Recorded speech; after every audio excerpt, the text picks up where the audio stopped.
What up, guys? Today we're going to be making our picks after the weigh-ins. Kind of get to see how these guys match up face to face and all the size differences. So, first off, we got Omar Morales versus Benito Lopez. Benito Lopez moving up from 145, and you can definitely see the size advantage for Morales. Morales training over there with Henry Hoof at Hard Knocks 365, and I expect him to dominate this one. He looks pretty much, a whole weight class bigger, and the quarantine got a lot of guys moving up, but we'll see how it plays out. We got Sijara Eubanks versus Sarah Moras. Moras, I picked her against Jojo in her last fight. Thought it was a good matchup for her, but this is probably the worst matchup in the division for her. Sijara, she's a strong grappler, a black belt, and they're kind of giving her a gimme fight in this one.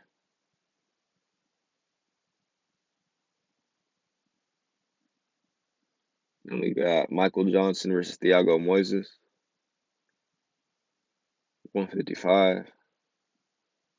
You know, Johnson, he hasn't really worked on his takedown defense, man. Um, in his last fight against um Stevie Ray, I believe, he kind of just he couldn't defend the takedown, and in the third round, he gave up the fight. Against this guy Thiago Moises is 25, and he's a young, hungry guy coming in there. Some good fights under his belt. This is kind of a gatekeeper, I guess you could say, like a gatekeeper to the top 20 in this division. I got Thiago Moises in that one.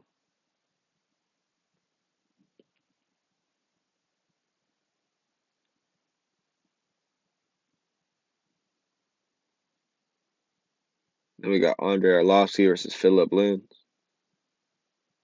Mm. Arlovski looks a lot bigger, but it's not really about the size for this one. Arlovski did just get knocked dead by a Rosenstrike. Took a little bit of time off. Philipe Lynn's, man, from what I've seen from him, he's pretty basic. He's pretty like he's a big barrel chested guy though. You kind of see that. Arlovski's a bit taller, but Lynn's looks pretty fucking shredded himself. So um, I think Arlovski's done at this point in his career. Um, you got Philipe Lynn in here making his debut, and I think he's gonna take this one.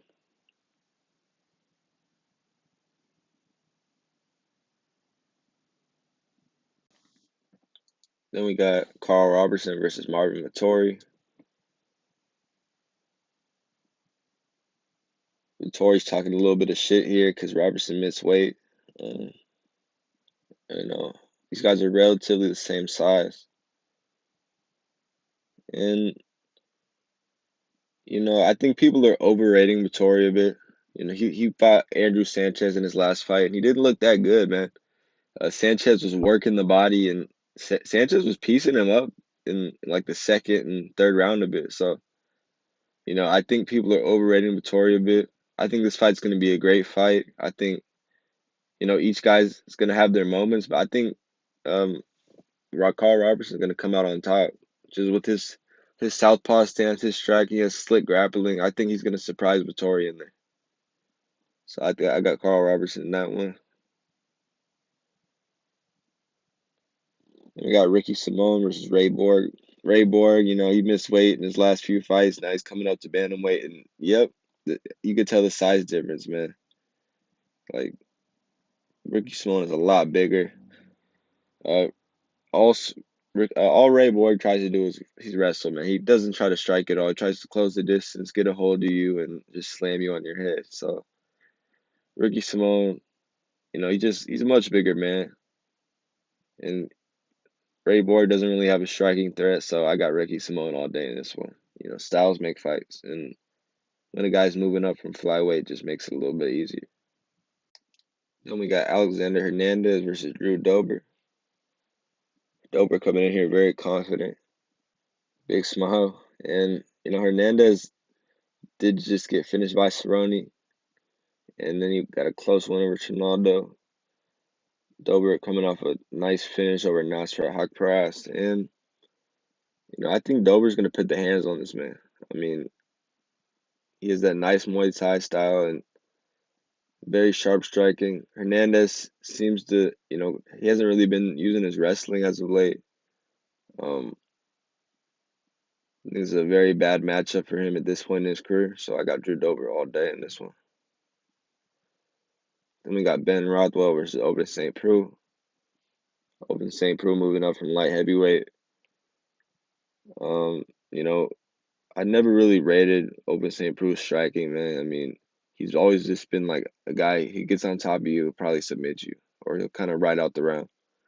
Ben Rothwell, he just finished Stefan Struve in, one of the most frustrating fights I've ever seen. He was pretty much getting dominated, but, there's different styles. Struve's a very, tall, kind of decent striker. St. Preux,